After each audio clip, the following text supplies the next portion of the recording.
তুংতুং প্রতিদিনই মদ খেতে খেতে বাসায় পৌঁছায়। গ্রামের সবাই তুংতুংকে খারাপ চোখে দেখতো, কিন্তু তুংতুংয়ের মন ছিল একেবারে পরিষ্কার। প্রতিদিন সকালবেলা তুংতুং তাদের গ্রামটাকে ঝাড়ু দিয়ে পরিষ্কার করত। সব কাজ শেষে সন্ধ্যাবেলা যখন তুংতুং বাসায় ফিরতো, তখন তার যেভাবে করুক এক বোতল মদ দরকার ছিল। তুংতুং যেই দিন মদ না খেতে পারতো, সারা রাত খাটের এপাশ থেকে ওপাশ করতো এবং কি সারা রাত কাশতে থাকতো। তুংতুং আর তার গর্ভবতী স্ত্রী দুইজনই অনেকটা গরিব ছিল, তারপরও তারা দুইজন কখনো কারো খারাপ চায়নি। অন্যদিকে তার সৎ ভাই আরজু গ্রামের সব থেকে বড় লোক হিসাবে তাকে ধরা হইতো। বড় ঘরে তার স্ত্রী আর মেয়েকে নিয়ে সে থাকতো। আরজুর কাছে প্রচুর টাকা হওয়া সত্ত্বেও সে মন থেকে খুশি হতে পারে না। দিন বদলে গেল। তুংতুংয়ের পরিবারের অবস্থা এমন হয়েছে, তাদের ঘরে খাবার জন্য একটি দানাও ছিল না। 4-5 দিন ধরে তুংতুং তার স্ত্রী দুইজনই না খেয়ে আছে। এত কষ্টের মধ্যে তুংতুং সাহায্য চাওয়ার জন্য তার সৎ ভাইয়ের কাছে যায়। তখন তুংতুং কান্না করতে করতে আরজু ভাইয়ের কাছে সাহায্য চায়। ওদিকে আরজু ভাই না করে দেয় এবং তুংতুংকে মারধর করে। তুংতুং আর তার স্ত্রী দুজনই না খেয়ে রাত্রবেলা শুয়ে পড়ে। তুংতুং মদ খাওয়া তো দূরের কথা, তার পেটে একটি দানাও ছিল না। প্রতিদিনের মতো সে ক্লান্ত শরীর নিয়ে আবারও বের হলো। সারা গ্রাম ঝাড়ু দিয়ে পরিষ্কার করলো। সন্ধ্যাবেলা রাস্তা দিয়ে বাড়ি ফিরতেছিল, তখনই একটি দাদিমা তাকে ডাক দেয়। আর তোমাকে দেখে মনে হচ্ছে তুমি অনেক চিন্তিত, কি হয়েছে আমাকে বলো। তুংতুং বলল, দাদিমা আজকে আমি 4 দিন ধরে না খেয়ে আছি, আর আমার পকেটে একটা টাকাও নাই খাবার মতো, এখন আমি কি করব।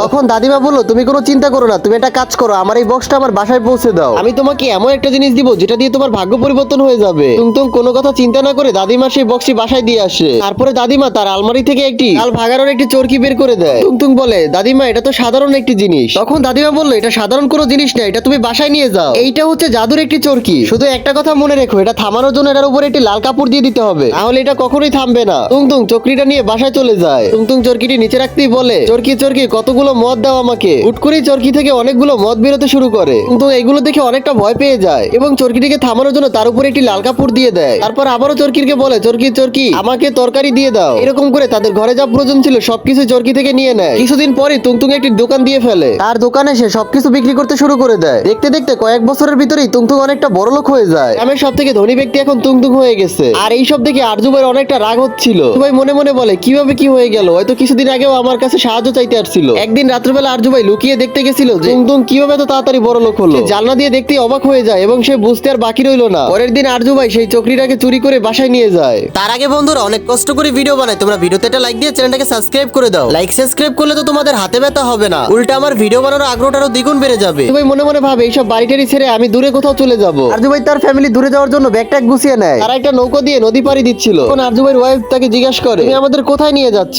আমাদের বাড়ি গাড়ি কেন ফেলে আসছি। তখন আরজু ভাই তাকে বলে, এটা একটা জাদুর চাকরি, আমরা এটা দিয়ে অনেক বড় লোক হয়ে যেতে পারবো। তখন আরজু ভাই চরকিটিকে বলে, চরকি চরকি চাল বের করো। কি থেকে চাল বের হওয়া শুরু হয়ে যায়। চাল ভরতে ভরতে নৌকাটি ডুবে যায়। এজন্য সবাই বলে, লোভে পাপ পাপে মৃত্যু। ভিডিওটা যদি একটু ভালো লাগে তাহলে কষ্ট করে চ্যানেলটাকে সাবস্ক্রাইব করে দিয়েন।